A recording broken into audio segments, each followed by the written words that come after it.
morning quiet time, I always write out my gratitude list for that day. And one morning recently, I was feeling especially grateful for my health. Because over the previous couple of weeks, I had felt really worn down, and I'd been out sick for a couple of days at work even. And thank goodness, after some really intensive rest and nourishment for my mind, body, and soul, I was feeling a lot better. And as the appreciation welled up inside of me, I was reminded that morning of just how much we take for granted our health and our well-being, and how often we go about our days just completely unaware and unappreciative of really how amazing our bodies are. And as I focused my attention on being grateful for my health, a couple of seconds later, the word wellness came to my mind. You know, sometimes when that certain word just resonates with you, well, I felt like in that moment that the Holy Spirit had whispered the word wellness into my heart. And though wellness is a very common word, and I consider myself to be a wellness professional, I felt compelled to ask God what more He wanted me to know about it. And as I meditated on the word wellness, I remembered the familiar Bible story when Jesus healed the paralytic man at the pool of Bethesda. And in that story, according to John 5, the pool was known for its healing waters. And actually, legend said that the first person to enter the water after an angel stirred the waters would be cured. So, of course, the area in and around the pool was filled with the blind and the lame and the diseased and the paralyzed, all of them broken, dysfunctional, and suffering, and each one of them desperately waiting for a chance to be freed from their own specific form of imprisonment, just hopeful for that chance at a new life. And as that Bible story goes, one man in particular had been waiting poolside for 38 years. And at that day, he was the focus of Jesus' attention. Jesus had passed by the pool because he was making his way through the crowd. And when Jesus realized that the man had been there in that condition that he was in, a paralytic, for as long as he had, he walked over to the man and asked him a really powerful question, as of course Jesus was known to do. He asked him, "Do you want to get well?" Well, I've heard this story 100 times, as I'm sure you have too. And of course, we know that asking the man who'd been there desperately awaiting healing at that pool for his ailment for 38 years, if he wanted to get well, seemed like a really odd question. Well, why else would he be there? Of course he wanted to get well. He was desperate. But as usual, Jesus was after something deeper in the man's heart with his question. Jesus wanted to know if he really desired to be well, if he was willing to do and ready to pursue doing whatever it took to be well. Deeper explanation of the story tells us that what Jesus really wanted to know was that if the man had a yearning inside to do whatever it took to be restored to wholeness. Was he willing to experience the powerful transformation and liberation of every part of his being that results from a personal encounter with Jesus? And as I read that passage again, I was sobered by its power. I realized that it was yet another account of Jesus offering that paralytic man the promise of wholeness, of deep wellness in spirit, mind, and body, of new life in him as his presence transformed and liberated every part of his being.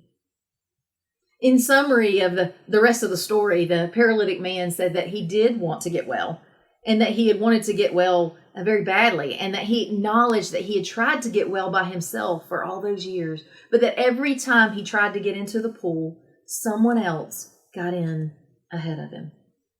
And he admitted to Jesus that he couldn't do it on his own and he needed help. Well, Jesus then told him to pick up his mat and walk. And immediately he was healed. He was well, just like that. Well, truth resonated in my spirit at that moment that just like the paralytic man at the pool that day in Jerusalem so many years ago, total wellness is available to every one of us too. We too, in the presence of Jesus, with an encounter with the great healer, can be fully healed from our physical ailments and our diseases as well as freed from any bondages, any suffering, and any dysfunction that we may be imprisoned by. Just like that paralytic man, we may have been waiting for years for relief. We may have been waiting for healing, for renewal, for wholeness, for a miracle. Yet day after day, we continue to sit by the pool and wait. Or we try harder and harder to rescue ourselves from our own misery, trying to create our own transformation that we desperately need and that we desperately want in our own minds and our hearts and our bodies, with a whole lot of effort, but very little success. I realized that what God was reminding me of in that word wellness is that He is the answer to any and all of my struggles, all of my problems, and that He offers me what I could never get or do for myself, no matter how hard I try. His presence is my true pool of healing water for my body, for my mind, and for my spirit.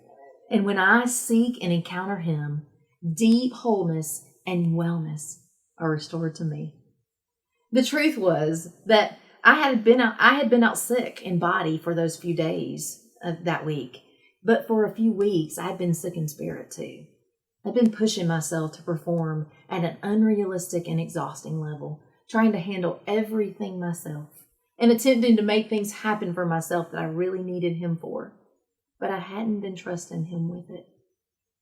I'd been choosing to stay in my own suffering and bondage rather than simply ask for His life-changing help.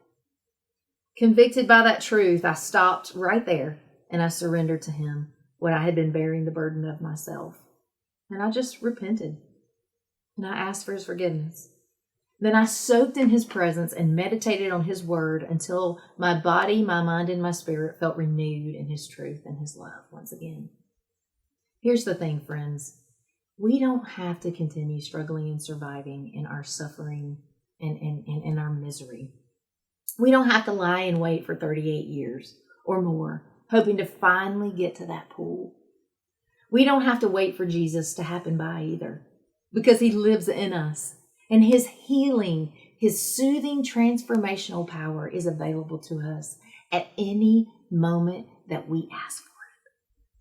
Sometimes our healing is momentary and miraculous, but most often it's a process that takes time for us to change and heal as we spend time with Him regularly, resting our bodies in Him, renewing our minds, and soaking in His love and understanding and aligning with His beautiful ways. Our total wellness in Him is available to each of us, but we must choose it by surrendering our own striving and struggling, and then practicing His presence and partnering with Him in the process. And what a beautiful, powerful, transformative process it is, resting our body, mind, and spirit in the hands of the One who knows us and loves us more than we can ever imagine. So today, I ask you, are you weary and exhausted from existing in your own bondage of suffering, striving, struggling, and surviving? Do you want to be well? And if you're ready for powerful transformation in your spirit, your mind, and your body, and you desire to live a life of freedom and fullness, I'd love to help you do that. You can email me at conniej@arisecounselingandcoaching.com, and I'd love to coach you to soar in a life